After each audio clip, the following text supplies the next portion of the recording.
How's it going, everybody? Welcome back to another video of Spencer Plays Switch 2 on the carpet. But this time, it is a special preview edition. Persona 3 Reload just released its Switch 2 edition demo yesterday after their Nintendo Direct, and I wanted to check it out, give you some impressions. And if you do not own a Switch 2 and are just curious how it runs, demo's the best way to check it out. And man, this was a weird demo. Still is a weird demo. So this demo is very generous. This definitely is a demo that takes like a lot of inspiration from the Metaphor demo. It gives you a very lengthy preview all the way up to the first full moon section in the game. And you get a lot of story, you get a decent amount of time in Tartarus, and is a really good preview of the game. Now, interestingly, we didn't get this demo until last year. This demo was not available pre-release for consoles and PC, and I think Atlus has learned a lot from the success of that demo, especially ahead of the Switch 2 version, which unsurprisingly is a lot less highly anticipated, whether it be because of the technical aspects, the game keycard issue. There's a lot of factors going into this release, and it's very weird. Even me, I'm really split on it. I love having multiple versions of these games, not only for my collection, but also to compare them technically. And I was really excited when I saw this was coming to Switch 2. I was excited to see how this UE4 game would be running. The Switch 2, in my experience so far, I've been so pleasantly surprised with how it is run technically on so many games. First, third-party, backwards compatible, native, and Atlus ports are weird.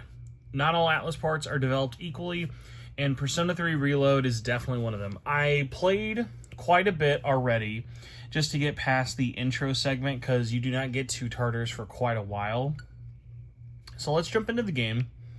Let's show it off, and let's talk about it some more. So, first up, I want to praise the game. Load-wise, the game loads very fast. I was very impressed with the loads.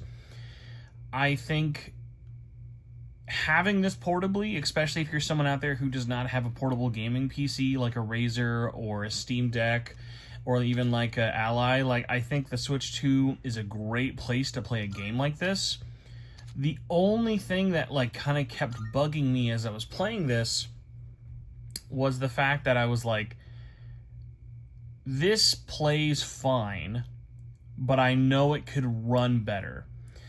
Even on PlayStation 4, 5, and Xbox and PC when P3R released in early 2024, I remember being like, okay, this game looks great. It's got a lot of interesting things Atlus has never done before, like ray trace reflections, and they're still pretty early coming off of UE4, only having really worked on it with SMT5 and Vengeance. So I thought this would be perfect for the Switch 2. I've seen Final Fantasy VII Remake running on this thing. That looks like an absolute dream. Even backwards compatible titles using UE4 look really, really nice on this. It's not trying to do anything crazy. I was like, okay, cool. They've got the baseline game. They've got it running before on older hardware like PS4 and lower spec PCs. Thinking, I don't know how this isn't going to be like a 10 out of 10 port. I literally was expecting 1080p docked. Sorry, 1080p. I was expecting 1080p handheld. And by the way, on the screen, it looks great. I started all my playthrough on this primarily on the TV, which definitely soured my opinion on this. This definitely looks better on the tablet than it did on my 4K OLED. The problem, and I can even still kind of tell a little bit now, let's get past the intro here. And this one's going to be hard on the video. And again, way more of a TV problem than a handheld problem. But if you are someone who plays both like me, there are just so many weird little things with artifacts everywhere, especially for pre-rendered videos or even some text models. The main menu to me, and I'm really excited to see what this looks like on portable and show you, it just looks so sharp and jaggy. Jaggies are everywhere. Not on everything, but on things you'll spend a decent amount of time looking at. Yeah, so like even this, like the clear outlines, and I don't know how well the video on here is going to do it for it, but like even if you take a screenshot and you see here, TV or portable does not get rid of this. Like these jaggies on some of the 3D models, especially the ones in the menu, just stand out so much. It's really, really strange. And even to the point where it's like, that's a 3D model issue, but then if you look at something like Yukari or Junpei's 2D art in the menu, it looks totally fine. Like, it's not the clearest thing ever. Here, we'll do this one as an example. Like, this one looks so much more clear. There's way less jaggies just using the art, but because of how Persona 3 uses so much 3D art in the menu, those like jagged like character models just stick out like such a sore thumb. It's like even some of the other ones. Like these ones farther away, it's not as bad, but like his chin just looks so incredibly sharp. And the hair also is one of those weird ones where it's like, and again, these are really minor things, but like when something like Persona is known for looking so crisp, so smooth, and like just like looking so visually striking, something like the menu kind of taking you out of it really, really stinks. I know a big sticking point with a lot of people is going to be the frame rate. So the game does run at a locked 30. I was really optimistic that maybe there was a mode for it where like they may be able to do 4K, no, like 4K, but 30 or 1080p 60. There are no graphical options at all. And if you go into the settings, let's go to config. All just your normal stuff. No graphic settings or anything for performance. And yes, it's a turn-based RPG. It does not need to run at 60 FPS, but considering how well this ran on hardware like PS5, like Xbox, even like the unfortunate thing is, and I hate that this is just kind of the case, this really just feels, and this is so strange because it's not even like this came out that quickly. Again, this is a game that released in February of 2024, and it's releasing on Switch 2 in October of 2025. Multiple months after the release. It literally feels like they took a group of interns and were like, all right, you have the PS4 version of the game, you need to scrunch it down onto the Switch and just make sure it works. That's it. No added features, no bells and whistles, nothing. Just make sure it does that.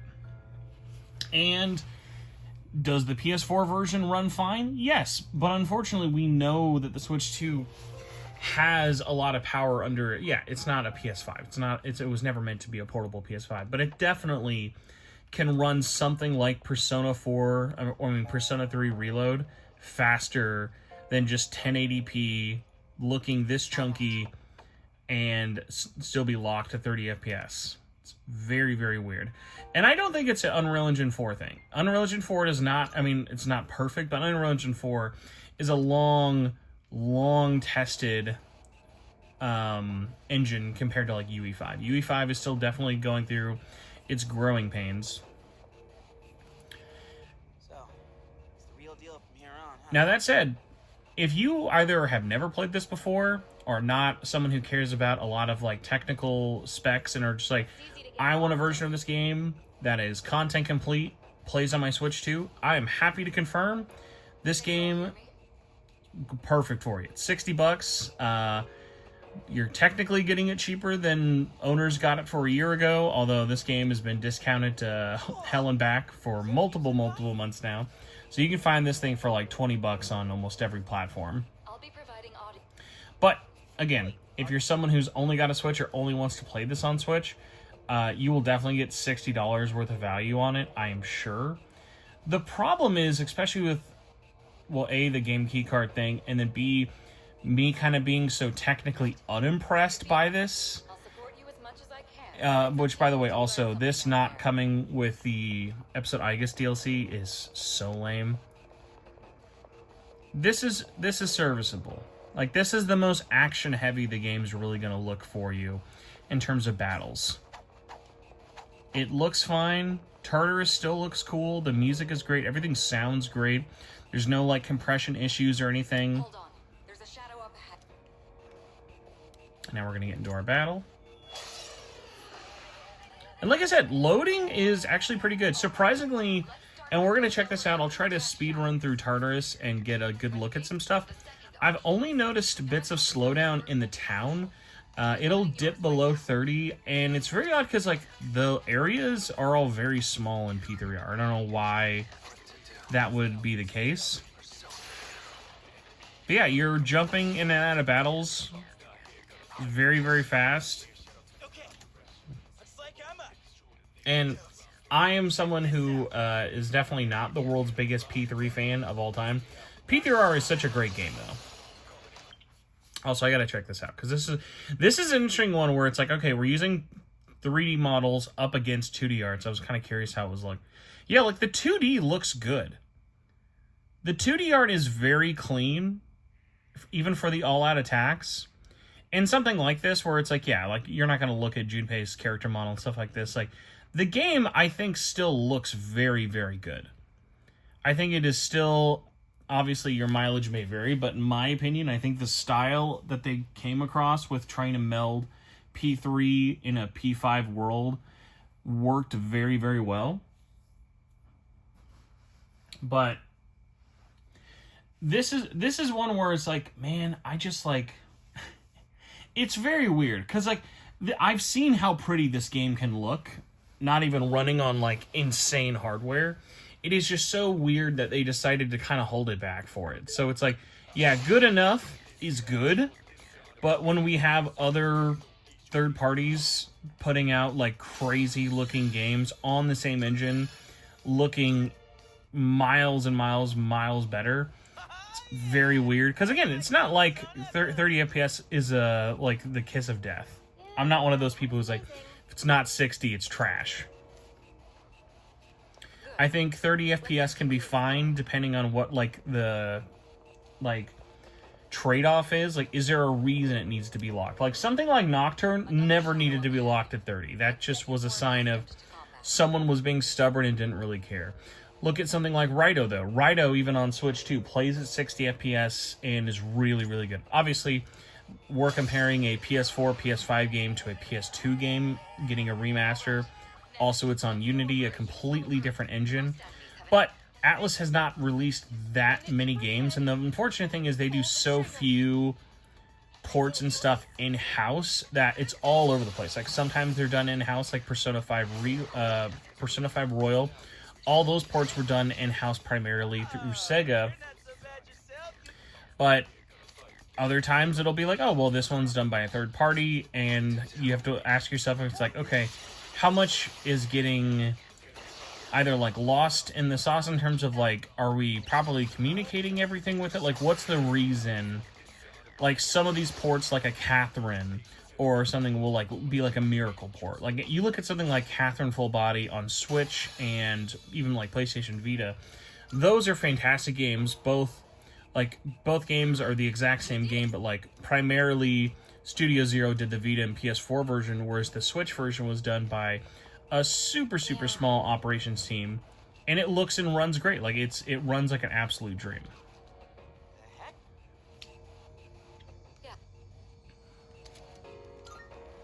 So we'll try and get through Tartarus here, show off some battles, and then we'll end this video preview off by showing some social elements around the city. We should be able to. I did see some people complaining, by the way, about the lack of ray trace reflections. Obviously, you do have some reflections still around the world. Things like mirrors aren't going to be there, but you still have some screen reflection on, like, blood and water and other surfaces I've seen around the world. I'm going to be honest. If you're someone out there who, obviously, like, a big technical snob and Atlus fan very rarely go hand in hand.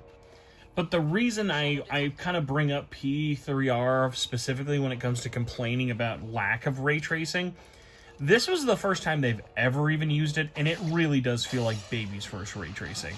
It's like, what's the least amount of work we could do to implement ray tracing that was basically like either free or did not involve anything at all. So did it add some cool flares to the world? 100%. But also, does any of it take away from like the overall style? Like, when you think of like the style of Persona, you think of those outlines, you think of the bright colors, you think of the music. You're not thinking about ray traced reflections. You're not. It's like, it's not that kind of game, bub. Like, you're thinking of this all out attacks. How do these look? How does this sound? How are those shuffle times? That's what everyone wants to know. And it's like, yeah, like, does this work? Does this look great? 100%. Like, yeah, you look at these, the all-out attack end screens, these look clean. These are nice. These are very, very cool. It's really like only, like, I mean it, like the Jaggies in the menu are the only one that are like, woof, those are chunky. Because I'll try and get a good shot. It'll be easier in daily life to show it off, but like even the character models look good. The character models look fine. They don't look like low resolution or anything. Yeah, you definitely can't tell as much. You don't get the camera as close to them here. But I would say genuinely, I think the game looks really, really good. It's weird. It's like it's coming out in a crowded time. The only kind of way I was going to sell myself on this was like maybe if there was like a collector's edition or something new. Actually, no, that's not even true. Literally, if they had just sold this as like the complete edition, and even for like 60, 70 bucks, was like you get all the DLC and this is the only way to own Persona 3 Reload with Episode Aegis on one physical package, I'd be like, oh, fuck yeah. Like, that's a total, like, slam dunk. But to make me interested in checking this game out, buying it again at full price, let alone checking out the DLC, it's like, yeah, no, I'm not going to do that. Which, it's, again, a shame because outside of those things, like, this is still a game I'm going to recommend to everybody. If you're someone who has not played this game and you own a Switch 2 and nothing else interests you and you're in the mood for something from Atlus, P3R is a fantastic game where you will get literally dozens upon dozens of hours, and with the DLC, easily over 100 hours for the content. But yeah, I hope this shows off that, like, technical, like, nitpicks aside, like, all the loading and getting out of battles are very nice. Like, there's very, very little, like, restraints here.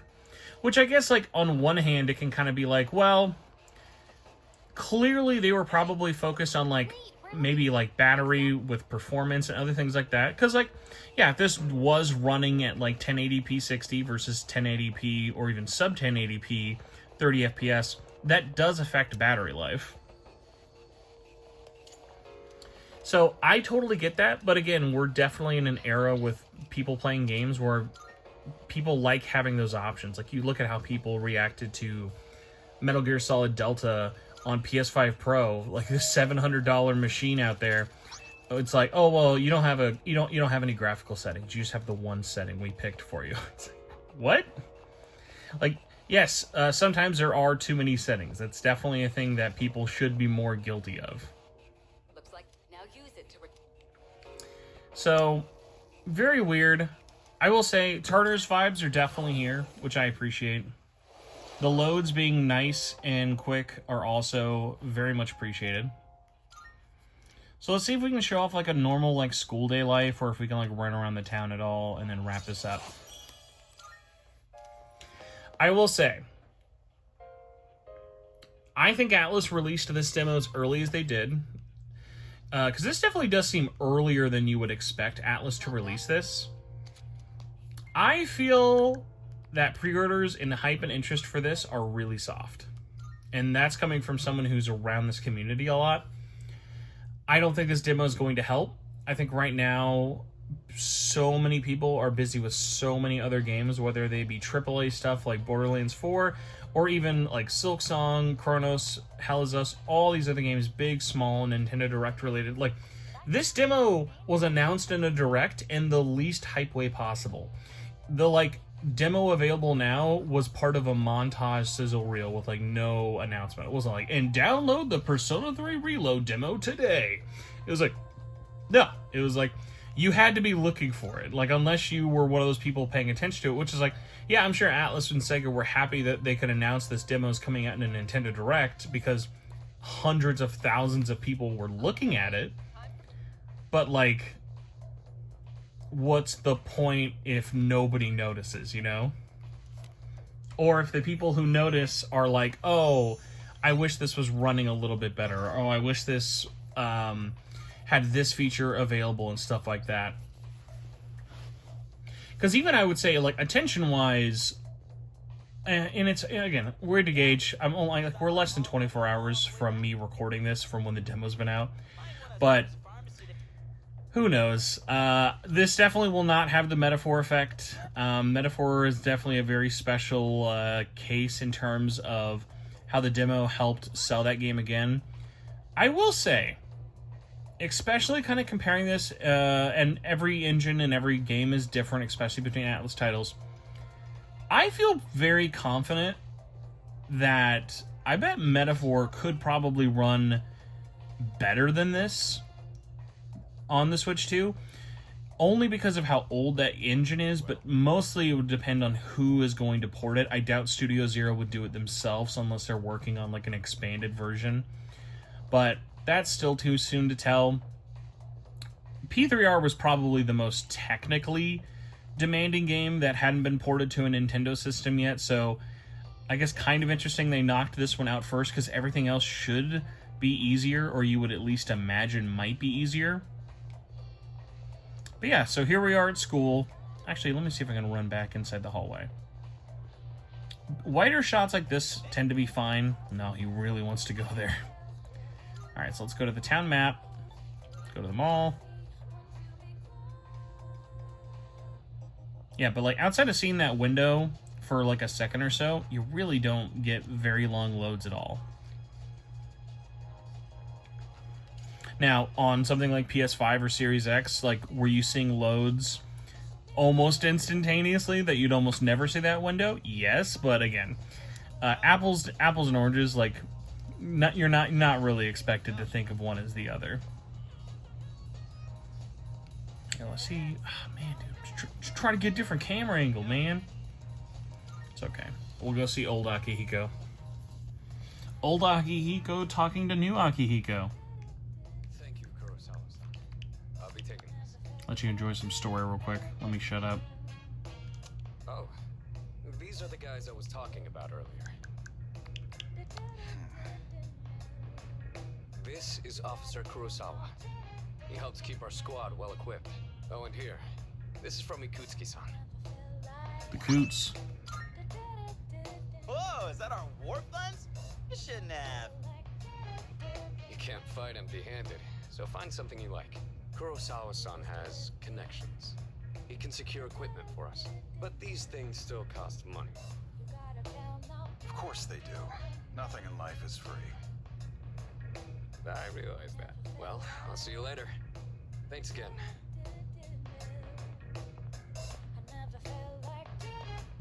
I've been informed about you two. My job is to maintain peace in this city regardless of the circumstances. I'm just an ordinary police officer, but it doesn't take a genius to know something strange is going on here.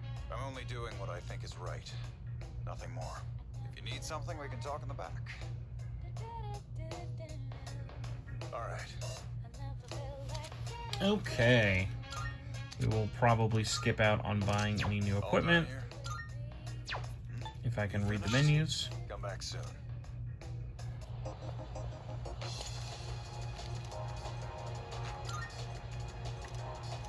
He's like, nah, bro, I gotta go. You can do it yourself. But hey, now we're on our own. Now we can do after-school activities.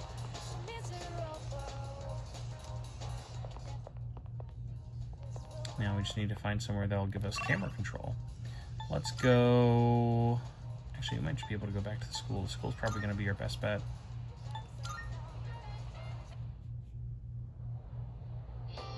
Here we go. Yeah, so... character models and stuff, when they're visible, they look good. Like, the models and everything of this game, I am a big fan of. I think this game looks great, and even speaking too soon, I'm sure, I am optimistic that eventually Persona 4 Revival will look good. But seeing how this runs on the Switch, also, maybe, like, again, we're just, like, kind of speaking cope into existence here. Maybe they wanted to, like, have a really safe version of this on Switch, so that way when P4R comes out, they can put it on Switch 2 of this exact quality, so people will kind of expect it to be 30 FPS, but weird move. No idea why they did that, but that's Atlus. But yes, oh my god! The mirrors don't reflect you! Waste of money. Said no one ever, or at least hopefully no one's purchases were stopped us because of that. But yeah, that is Persona 3 Reload on the Nintendo Switch 2. What do you think about it? Are you going to check out the demo? Have you already pre-ordered a copy? Are you scared away by the key card like I am? Are you picking it up digitally, physically? I would love to know what you think in the comments below. And if you enjoyed this video and are interested in more discussions or anything about it, Atlus, video games, all sort of things like that, please consider subscribing. I am so slowly, God, it's slow, slowly inching towards 7K. Would love to hit 7,000 subscribers by the end of the month, but can't do that without you. Thank you all so much for watching. I will see you later for possibly another carpet video, possibly an actual edited, well-spoken video. We'll see you together. Have a good one, everybody. Enjoy the rest of your day.